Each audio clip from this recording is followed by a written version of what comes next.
ఇక కురియప్ప గ్రౌండ్ లో NCC క్యాడెట్ల parade లో ప్రధాని మోదీ మాట్లాడుతున్నారు. లైవ్ చూద్దాం. सप्लाई चेन को सुधारने के लिए नया कर रहा है, कोई शिक्षा के क्षेत्र में बदलाव के लिए कुछ नया कर रहा है। इनमें देश के लिए कुछ करने का जज्बा है, कुछ कर गुजरने का जज्बा है। साथियों, जिस देश का युवा राष्ट्र प्रथम नेशन फर्स्ट की सोच के साथ आगे बढ़ने लगता है, उसे कोई दुनिया की कोई ताकत रोक नहीं सकती है। आज खेल के मैदान में भारत की सफलता भी इसी का एक बड़ा उदाहरण है।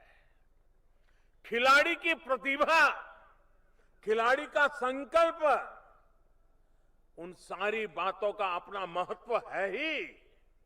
खिलाड़ी के परिश्रम का भी बहुत महत्व है, लेकिन अब उसकी हार जीत के साथ 130 करोड़ देशवासी जुड़ जाते हैं। भारत का युवा किसी भी मैदान में किसी से टक्कर ले रहा है तो पूरा देश उसके पीछे एकजुट हो जाता है। खिलाड़ियों में भी ये भावना प्रबल है कि मैं पुरस्कार के लिए नहीं, अपने देश के लिए खेल रहा हूं। इसी भावना के साथ हर क्षेत्र में भारत के युवाओं को, देश की भावी पीढ़ी को आगे बढ़ाना है। साथियों, कोरोना के इस काल ने पूरी दुनिया को हम भारतीयों के अनुशासन, हम भारतीयों की समाज शक्ति का परिचय दिया है। अब जनता कर्फ्यू के दौरान पूरा देश कोरोना से लड़ने के लिए एकजुट हो गया तो पूरा विश्व हैरान हो गया था। कुछ लोग हमारे समाज को कोसते हैं, लेकिन इसी समाज ने दिखा दिया कि जब बात देश की हो तो उससे बढ़कर कुछ नहीं। जब सही दिशा मिले, सही उदाहरण मिले, तो हमारा देश कितना कुछ करके दिखाता है। ये उसका उदाहरण है।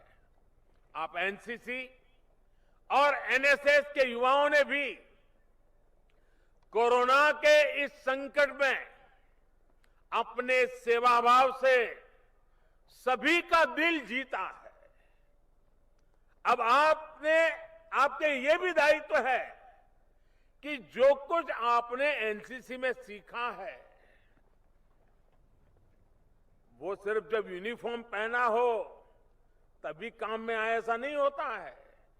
वो आपके पूरे जीवन में इसी तरह कैसे बना रहे, समय समय पर कैसे प्रकट होता रहे। आपको ये भी सोचना चाहिए कि एक कैडेट के तौर पर जो सीखा है उसका समाज को कैसे लाभ होगा। जैसे आप अगर किसी गांव में रहते हैं तो आप पता कर सकते हैं कि कहीं उस गांव में कोई विद्यार्थी स्कूल छोड़ करके ड्रॉप आउट तो नहीं है। आप उससे मिलेंगे, उसकी दिक्कतें समझेंगे, उसकी पढ़ाई फिर से शुरू हो इसके लिए प्रयास करेंगे, तो एनसीसी की भावना को आप आगे बढ़ाएंगे। अब स्वच्छता का अभियान को बढ़ावा देने के लिए भी अपने गांव, मोहल्ले, अपने शहर, कस्बे में